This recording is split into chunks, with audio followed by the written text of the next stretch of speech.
वैद्यकीय संशोधन भाग 18 हिंदी वैद्य दिलीप गाडगिल पुणे।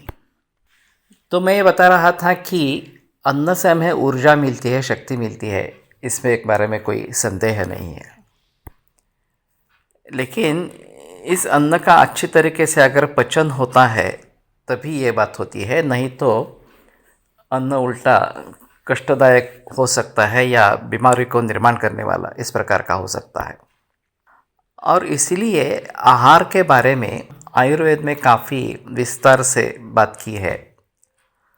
स्वस्थवृत्त जो आयुर्वेद में बताया गया है उसमें विशेषतः आहार विधि विशेषायतन और विभिन्न आहार वर्ग वगैरह के बारे में जानकारी दी गई है।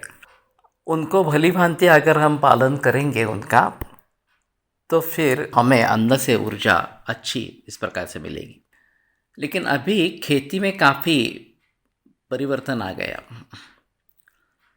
परंपरा से खेती हजारों बरस चलती आई, लेकिन पिछले 60-70 वर्षों में ये संकरित बीज इस प्रकार का आ गया, संकरित पशु इस प्रकार से आ गए और फिर इसके तात्कालिक कुछ लाभ मिले, जैसे कि उत्पादन बढ़ा, अच्छा दिखने लगा, वो बड़ा हो गया वगैरह वगैरह इस प्रकार से।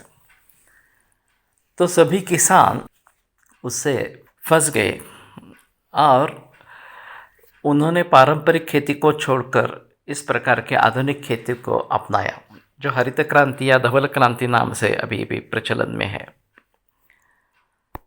नतीजा ये रहा कि ये जो संकरित इस प्रकार का बीज है उसको खुद की प्रतिकार शक्ति अच्छी नहीं है, तो वो बीमार होने की शक्यता या पॉसिबिलिटी बहुत ज़्यादा इस प्रकार की होती है। और इसके लिए फिर ये कीटकनाशक पेस्टिसाइड्स का प्रयोग शुरू हो गया।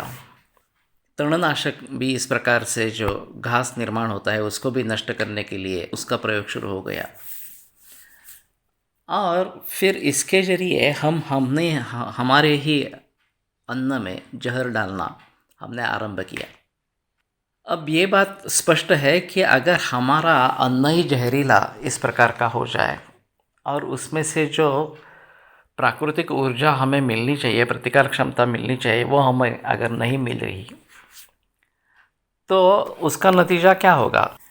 सभी में अभी कैंसर निर्माण करने वाले जीन्स निर्माण हो गए हैं और किसी का भी जीन कभी भी जागृत हो सकता है और किसी को कभी भी कैंसर व्यक्त हो जाता है।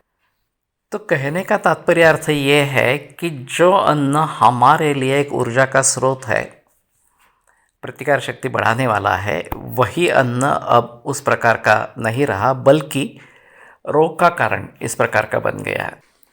और इसलिए हमें चाहिए कि फिर से पारंपरिक खेती की तरफ मुड़े, देसी गाय को पाले, जिसका मल मूत्र जो है वो एक नैसर्गिक खाद है वनस्पतियों के लिए, और फिर देसी बीज का ही प्रयोग करें। तो उसमें जो फसल आएगी उसको खुद की प्रतिकार क्षमता इस प्रकार की होगी और वो खाकर हमें भी प्रतिकार क्षमता मिलेगी, हमें भी ऊर्जा मिलेगी। तो ये परिवर्तन लाने की कोशिश हो रही है, लेकिन काफ़ी कम मात्रा में है। बहुत सारे लोग ये आधुनिक खेती करने लगे हैं और चंद ही लोग इसमें अभी जुड़ गए हैं। तो अगर हम आहार से बल या ऊर्जा प्राप्त करना चाहते हैं तो पारंपरिक खेती में हमें फिर से जाना पड़ेगा और देसी बीज का प्रयोग, देसी गाय का प्रयोग ये करना पड़ेगा, ताकि अच्छी फसल निर्माण हो, जो सक्षम हो, इस प्रकार की फसल निर्माण हो और वो खाने से हमें भी अच्छी ऊर्जा इस प्रकार की मिलेगी और हमारा बल टिकेगा। तो इन सभी बातों को ध्यान में रखते हुए फिर से खेती में परिवर्तन लाना बहुत ज़रूरी इस प्रकार का है। जितने जल्दी हम इसके बारे में जग जाएंगे उतना अच्छा रहेगा।